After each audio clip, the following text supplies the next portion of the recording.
going to talk about that's called overgeneralization. Okay? We need to stop overgeneralizing. It's a very important topic. Mostly like people, they don't focus, but it can affect your marks. Make sure, Claire, that you know how, Claire, to avoid making generalizations. So let me introduce you with this topic. It's a new topic for you all. What are generalizations? A generalization is a statement. It's a statement about all members of a particular group, which may be true in some or many situations, but not all. I'm going to explain it clear. For example, let's take this example and you will better understand it. One reason why teenagers and their parents have poor relationships with one another is that. Now look, there is a mistake. There isn't any mistake, but it's how we can convert the statement there, how we can change it, how we can avoid overgeneralization. So just focus on this statement. There are two things. Number one, a group of particular people. Can you understand like what is a group of particular people now in this statement? Teenagers. Excellent. And can you tell me what about parents? Yeah. Again, parents. There are two. One is parents and teenagers. Okay? It's a particular group of people. And number one. The second one, that's about you and situation, Claire. If, let's take, suppose, let me ask you people, is this true for all parents and teenagers? For example, it's a particular group. So, do you think, is this true for all parents and teenagers? Number one, what is that? This one, the teenagers and their parents have poor relationship with one another. Is this true for all of them? No. No. Why? Because some of them they will have poor relationship, but some of them they will have very good relationship. So can you claim that all parents have poor relationship? No, sir. No. You excellent. We can't claim this. Why? Because for some of them it will be different. Now what if someone who has written in this way, that one reason why teenagers and their parents have poor relationships with one another, so now we can say that this is not the right way to write down, because you cannot claim that all parents and teenagers, they have poor relationships. Number one, for example, so generalizations can also be made about situation as well as people. Now it's about people. Let's take another example. When employees is what? It's a particular people. It's a group of people. Then when employees feel a strong sense of job satisfaction, company profits rise. Company profit rise. So can you guarantee me, like do you think it can happen with all? No. Why? Because we can't say that only the job satisfaction can increase the company's profit. Who can guarantee it? No one can guarantee. Am I right? So we can say, can we know that this is always the case? No, there could be other factors. There might be other factors. It's not always like keeping your employees happy. There are many other factors. Do you understand? Yes. So yeah, what we can do now, let's come with this question now. Why avoiding generalizations is important? Because in your band descriptors and task achievement part, they have clearly mentioned, they have clearly talked about overgeneralization, overgeneralizing. What if a student, he is not aware of this? Can he score good in IELTS? No. Number one, for example, look what they have written for sound band.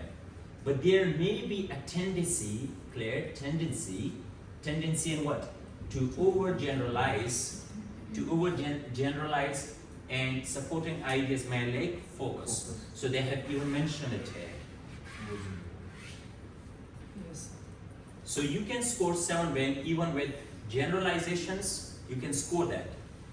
But why not avoid the generalizations and shoot for an 8 then? Do you understand? So this gives you more room for error, and the other band descriptor categories then. Let's come here. To avoid overgeneralizing, we must soften our statements with appropriate language. Think of these, Claire, as generalizing softeners. How many? 3. We can use these 3, Claire. Number 1, that's modal verbs. May, might, can, could. Clear? Or you can even use about frequency language, like often, tend to, usually, occasionally. Or you may think about non-specific quantifiers. When we have specific quantifiers, when we have non-specific quantifiers. Now if I say 3 students, now it's a specific quantifier. But if I say few students, so few students in non-specific quantifier. So you people can do what? You can use non-specific quantifiers. So these, Claire, these can all be used to soften, Claire, the broadness of our statements. So for example, let's come up here. This is the statement. Can you see? Yes. This is the statement. And we want to aid all of them. So can you find out some of the mistakes now?